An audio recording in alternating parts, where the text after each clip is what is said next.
Olá pessoal, nossa aula de hoje vai ser sobre equações na resolução de problemas. Agora nós vamos aprender os passo a passos para se resolver um problema. O primeiro passo é ler o problema com atenção e levantar os dados, como assim?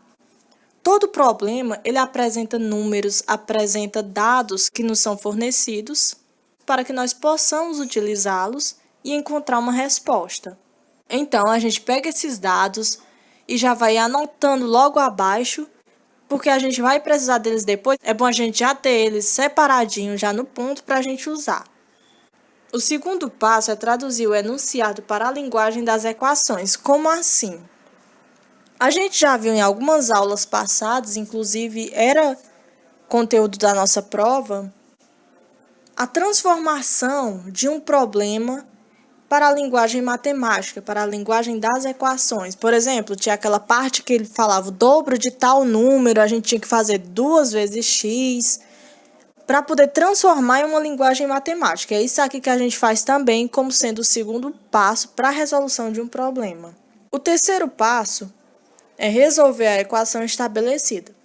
A partir dos dados que a gente coletou do problema, transformando eles em uma equação, a gente vai conseguir resolver esse problema.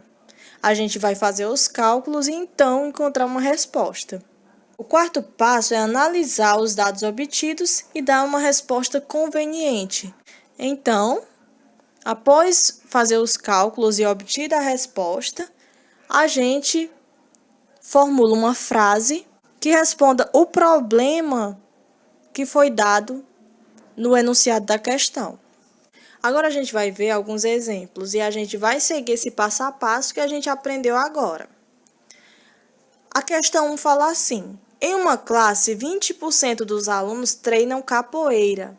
Sabendo-se que os outros 24 alunos treinam outros esportes, quantos alunos há ao todo nessa classe? O que a gente vai fazer? No primeiro passo, a gente vai pegar os dados que a questão forneceu.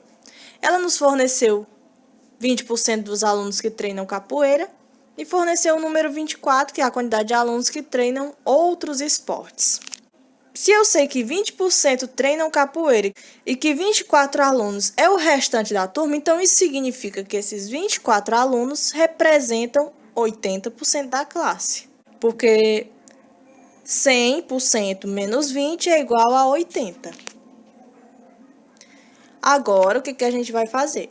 A gente vai representar o total de alunos pela letra X, porque é a quantidade que nós não sabemos. E vamos transformar esse enunciado em uma linguagem das equações. O que a gente vai fazer? X ele é igual a 100%, porque X é a quantidade total de alunos dessa classe. Eu sei também que 24 alunos representa 80%, como já foi definido aqui em cima. Então, X é igual a 100%. E 24 é igual a 80%. O que a gente vai fazer para descobrir? Eu tenho esses dados aí, mas como é que eu resolvo? O terceiro passo é resolver a equação. A gente já montou a equação, mas a gente precisa resolver. Esse é o terceiro passo. Agora sim a gente vai começar a calcular de verdade. Numa equação como essa, que é regra de 3, por que é chamada de regra de 3? Porque eu tenho 3 valores conhecidos por mim. E um dos 4 valores não é conhecido por mim ainda. Eu tenho que calcular, por isso chamado de regra de 3. Nessa regra de 3, como eu expliquei para vocês também, toda vez que tiver o sinal de igual entre duas frações, a gente multiplica cruzado. Então, vamos lá. O x, lembrando que o x sempre deve estar antes do sinal de igual. X vezes 80 é igual a 80x. 24 vezes 100 é igual a 2.400. O que a gente faz agora? Como eu também já expliquei, x está multiplicando o 80. Então, esse 80 vai ter que passar para o outro lado dividindo e o x vai ficar isolado antes do sinal de igual. Então, vamos lá. X é igual a 2.400 dividido para 80.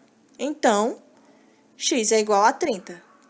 Agora, nós vamos fazer o quê? Quarto passo. Analisar os dados obtidos e dar uma resposta conveniente. Essa foi a resposta que a gente encontrou, mas a gente vai ter que formular uma frase para responder a pergunta aqui acima, que é o nosso problema. A quantidade de alunos total desta classe é 30 alunos. E essa é a resposta já formulada. Todas as questões que vocês forem fazer vai ser baseado nisso aqui. As questões que eu coloquei são bem simplesinhas de fazer. A partir desse vídeo aqui vocês conseguem fazer facinho. E são as questões 1, 2, 3 e 6 da página 159. Tchau e até a nossa próxima aula.